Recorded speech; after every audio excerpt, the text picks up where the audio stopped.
heures pour terminer, on va reprendre les tranchées. Notre place est si utile que sans nous on prend la pile. Mais c'est bien fini, on en a assez, personne. Bonjour à tous, chers amis, chers camarades. En 1917, le gouvernement américain, comme les autorités militaires américaines, hésitent longtemps avant de prendre la décision d'entrer en guerre et d'envoyer des troupes par-delà l'Atlantique. D'abord, ils se satisfont d'être une des bases arrières économiques des belligérants du vieux continent, parce que les États-Unis étaient entrés en récession en 1914. Le banquier J.P. Morgan explique: le pays connaissait une crise des affaires, les prix agricoles étaient en pleine déflation, le chômage était important, les industries lourdes produisaient bien en dessous de leur capacité et les banques étaient également en mauvaise santé. Ensuite, la défaite contre l'armée mexicaine les laissait réfléchir à 2 fois avant de prendre un quelconque engagement. Enfin, les troubles sociaux risquaient de prendre des dimensions incontrôlables. En effet, sur ce point-là, l'envoi de la garde nationale contre les mineurs du Ludlow, dans le Colorado, fut une lutte sociale d'une rare violence. Les mineurs furent roués de coups et accompagnés de force pour reprendre le travail. La persistance des mineurs durant l'hiver 1913-1914 amena les propriétaires de la mine à faire encore appel à la garde nationale. Au printemps, 2 compagnies de la garde nationale se postèrent sur les collines, surplombant les plus grands campements de grévistes qui abritaient 1 millier d'hommes, de femmes et d'enfants. Et au matin du 20 avril 1914, la garde nationale commença à mitrailler les tentes. Ils incendièrent le camp et des femmes et des enfants périrent par les flammes. Tout au long de l'année 1914, alors que les obus couvraient l'Europe, le Colorado sera traversé par une militarisation intensive où la garde nationale comme les milices des compagnies minières se déchaîneront contre les ouvriers du Colorado. D'ailleurs, dès le 4 août 1914, Wilson proclame la neutralité complète des États-Unis. Élu une première fois en 1912, il le sera de nouveau en 1916, s'appuyant sur le fait qu'il avait su garder l'Amérique en paix dans un monde en guerre. Néanmoins, une partie de la classe ouvrière américaine comprend bien que ce qui balaye les organisations ouvrières européennes ou les caporalise dans l'Union sacrée peut demain les voir subir le même sort. Le refus de la guerre s'effectue aussi au sein des syndicats constitués. Et dès 1914, sous l'impulsion notamment du socialiste Hulett Wells, le Conseil central syndical de Seattle, représentant 25 000 ouvriers, vote une résolution anti-guerre le jour après le début des combats en Europe. Cette résolution dit: tandis que la perte épouvantable de milliers de vies en sera l'inévitable résultat et que cela broiera la force de travail de la classe ouvrière, alors que les rois, les capitalistes et les aristocrates restent à l'abri, tandis qu'une guerre internationale ne peut en aucun cas profiter aux travailleurs qui n'ont pas comme ennemis les travailleurs des autres nations, mais bien la classe capitaliste de leur propre pays. Donc, comme les représentants de la classe ouvrière organisée, nous déclarons que la guerre européenne est un crime international et une horreur pour laquelle il n'y a aucun parallèle dans la sauvagerie. Avec tous les ouvriers d'Europe qui ont résisté à la folie guerrière, nous leur renvoyons notre sympathie et notre respect et nous engageons tous nos efforts contre n'importe quelle tentative d'entraîner notre propre pays dans une guerre étrangère. Il y a là des mythes sur les États-Unis qui viennent de tomber. Nous sommes en 1914 et ce serment, comme bien d'autres qui ont traversé le mouvement ouvrier, s'est enraciné dans la classe ouvrière américaine. La masse des travailleurs, parce qu'elle était mieux préparée à une éventualité de la guerre que les dirigeants capitalistes, s'est mieux disposée pour condamner toute entrée en guerre. C'est la même tonalité que nous retrouvons 1 an avant que les États-Unis décident de se lancer dans la guerre européenne. La socialiste Helen Keller s'adresse en ces termes à un public réuni à Carnegie Hall. Elle dit: « Faites la grève de la guerre, car sans vous, pas de bataille possible. La grève contre la production d'obus et de gaz mortels et contre toutes les armes meurtrières qui n'apportent que mort et malheur à des millions d'êtres humains. Refusez d'être esclaves passifs et obéissants d'une armée de destruction. Soyez les héros d'une armée créatrice. » À Seattle, de nouveau, la socialiste Anna Louise Strong contribue à organiser le comité local de l'Union américaine contre le militarisme, qui réunit des libéraux, des socialistes, comme des groupes religieux, mais aussi le conseil central syndical de la ville. Cette structure développa une campagne contre la guerre en réalisant un sondage massif des habitants de Seattle, où il est avéré que 90% des habitants y étaient opposés à l'entrée en guerre. Mais aussi, ils organisèrent une manifestation le 28 mai 1916 de maires, de professeurs d'université et de socialistes dénonçant la conduite à la guerre. À la veille de la déclaration de Wilson, de l'entrée en guerre, le Conseil central syndical de Seattle vote une résolution appelant à interpeller chaque élu du Congrès pour éviter la guerre. Le mouvement des paysans de l'État de Washington rejoint alors le mouvement ouvrier dans sa volonté de voir les États-Unis neutres dans ce conflit. Pourtant, les États-Unis rentrent en guerre. Hélène Keller l'a dit, pour faire la guerre, il faut une armée. L'armée américaine, pour entrer en guerre, a besoin d'1 million d'hommes. 6 semaines après son entrée officielle, elle n'a que 73 000 volontaires. Le Congrès vote alors la conscription. Au lendemain du vote de la guerre par le Congrès, le Parti socialiste se réunit en convention extraordinaire et qualifia cette décision de crime contre le peuple américain. Des réunions pacifistes se tinrent dans tout le pays. Aux élections locales de 1917, les socialistes firent un bond impressionnant. Une fois la guerre déclarée, la moindre critique devint un crime. Et Debs, dirigeant socialiste, et des centaines de socialistes furent jetés en prison. Par le Selective Service Act, les hommes sont appelés sous les drapeaux. En 1917, ce sont les hommes âgés entre 20 et 30 ans en capacité de remplir leurs devoirs militaires. En 1918, l'âge sera étendu entre 18 et 45 ans. L'administration américaine a les plus grandes difficultés pour recruter les hommes nécessaires à l'envoi d'un corps expéditionnaire. Mieux, le gouvernement américain dut faire face à un grand mouvement de protestation contre l'entrée en guerre qui obligea le Congrès à voter des lois contre les propos pacifistes.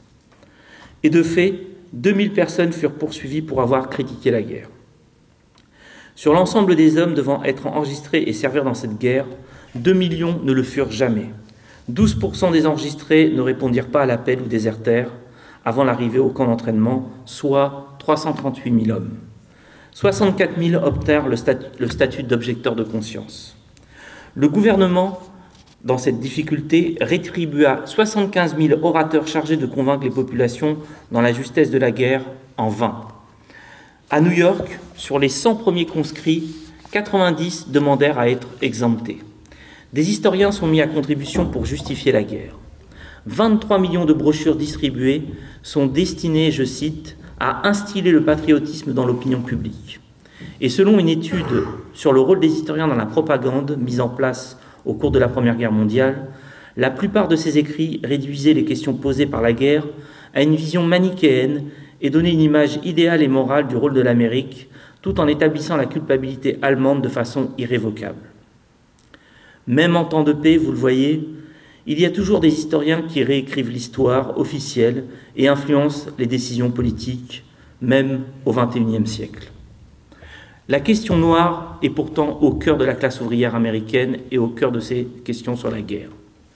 Durant la Première Guerre mondiale, 400 000 Noirs américains vont servir dans l'armée américaine pendant le conflit. Sur ces 400 000 hommes, 100 000 sont envoyés en France, dont les 8 régiments des 92e et 93e divisions, qui représentent un effectif d'environ 20 000 soldats, remplacements inclus. Tous les autres servent quasiment exclusivement dans des corps non combattants. Quand les États-Unis déclarent la guerre à l'Allemagne, le 6 avril 1917, le président Wilson présente celle-ci à l'opinion publique américaine comme la lutte de la démocratie contre la barbarie. Pour la population afro-américaine, c'est une étape dans le combat pour l'égalité des droits au sein de ce qu'ils appellent la communauté nationale. Ce phénomène est identique aux grands espoirs suscités dans la communauté noire américaine par la guerre de sécession, déclenchée en partie par la question de l'abolition de l'esclavage ou par la guerre contre l'Espagne en 1898. Mais ce n'est qu'illusion. Si on prend le cas de Houston, ce qui n'est pas pris au hasard, on peut considérer que Houston est resté une ville où les préjugés raciaux demeure et entraîne souvent des troubles où la population afro-américaine est considérée comme perpétuellement coupable. Les soldats noirs, professionnels et disciplinés, pensent, eux, que leur contribution à la sécurité de leur pays leur permet de gagner le respect de la population et la reconnaissance de leurs droits constitutionnels. Il existe alors déjà un certain nombre d'unités militaires permanentes composées de soldats afro-américains, et notamment avant cette entrée en guerre des États-Unis, que ce soit dans la garde nationale ou dans l'armée fédérale. Cependant, la ségrégation sépare inexorablement les Noirs des Blancs, et même si la majorité des officiers commandant les troupes noires étaient blancs. Cette ségrégation existe aussi à l'intérieur des villes, en dehors du camp et du bataillon. Le soldat noir n'est pas protégé par son uniforme. Ils avaient, par exemple, l'obligation de s'asseoir à l'arrière des tramways comme n'importe quel civil afro-américain. À Houston, donc, au Texas, au camp Logan, les 654 Noirs et 8 officiers blancs du 3e bataillon du 24e régiment d'infanterie des États-Unis, basé à Columbus, Nouveau-Mexique, arrivent dans ce camp le 28 juillet 1917. Ce camp est l'un des nouveaux terrains d'entraînement de l'armée américaine de terre des États-Unis, en cours de construction à la suite de l'entrée en guerre des États-Unis dans la Première Guerre mondiale. À Houston, une femme noire est interpellée par 2 policiers qui la sortent de chez elle en peignoir. Dans cette rue, un soldat noir de ce bataillon s'interpose et s'ensuit un affrontement avec les 2 policiers blancs. Le soldat est arrêté. Il faut indiquer que la ségrégation raciale au Texas avait mené aussi avant à divers incidents. Néanmoins, la tension et les rumeurs autour de cette affaire conduisent environ plus d'une centaine de soldats à se mutiner et à tenter de marcher sur le poste de police de Houston en soirée. C'est l'émeute du camp Logan. Elle a duré toute une nuit. Elle a entraîné la mort d'au moins 4 militaires noirs, dont 2 tués accidentellement par leurs camarades, et de 2 blancs, dont un membre de l'armée nationale Guard, confondu avec un policier. L'auteur se suicida d'ailleurs à la suite de la méprise. Mais aussi la mort d'un hispanique ainsi que de 16 civils blancs, dont 5 policiers et une douzaine de blessés. La loi martiale fut déclarée et les soldats désarmés le lendemain. Le 25 août, le bataillon est rapatrié sous escorte par train à Columbus. Les militaires émeutiers ont été jugés au cours des 3 cours martiales, 19 seront exécutés, 41 condamnés à la détention à perpétuité. Le président Wilson a commué 10 peines de mort en prison à perpétuité, le 31 août, ajoutant ainsi aussi 6 exécutions aux 13 déjà effectuées. Une des explications de cette émeute n'est pas le refus simplement de combattre, c'est aussi le refus de la ségrégation, d'une hiérarchie militaire qui la pérennise, notamment contre les lois Jim Crow, qui officialisent la ségrégation raciale et institutionnalisent le lynchage dans les États du Sud. Il faut indiquer que 25% des Noirs stationnés à Houston étaient originaires des États du Nord, où la discrimination était moins virulente, bien qu'existante. On le voit bien avec cette histoire du camp Logan, c'est une résistance à la guerre qui s'ancre dans la conscience du peuple américain. Les émeutes de Houston et la répression eurent des répercussions nationales. La presse afro-américaine, et plus particulièrement le mensuel The Crisis de Dubois, consacra une attention particulière à la mutinerie de Houston. Elle resta ancrée dans le récit de la conscience noire américaine qui trouva son point culminant lors de la jonction entre les mouvements afro-américains et le mouvement anti-guerre lors de l'expédition coloniale américaine du Vietnam. C'est le même mouvement que les peuples colonisés qui ont été commandés, brimés, humiliés par des officiers blancs a eu lieu sur le continent européen. Ils avaient eu les armes en main, un éveil de la conscience qui n'était que de la chair à canon. Pour conclure, et pour expliquer ça, comment cette résistance à la guerre s'est ancrée dans la conscience du peuple, à Seattle, où la résistance à la guerre avait été, on peut dire, quasiment la plus étendue au sein des ouvriers, après que la guerre fut finie, le 11 novembre 1918, 35 000 travailleurs du chantier naval, et c'est un plaisir de le dire ici à Saint-Nazaire, ont exigé une hausse de la paye pour compenser les contrôles de salaire stricts mandatés par le gouvernement fédéral pendant les années de guerre. Le 21 janvier 1919 a vu une grève générale dans les chantiers navals qui, avant février, s'est étendue à toute la ville. Si la grève dure moins d'une semaine, elle fut considérée comme l'ultime épisode de la résistance ouvrière américaine à la guerre. Il y a des idées reçues qu'il convient de faire tomber. L'histoire des États-Unis, dans sa complexité, nous offre parfois des raccourcis que nous aimons recevoir comme idées. Mais le travail de la raison est d'annihiler les illusions qu'elles sont. Alexandre Dumas le disait, « Une illusion de moins, c'est une vérité de plus ». Je vous remercie.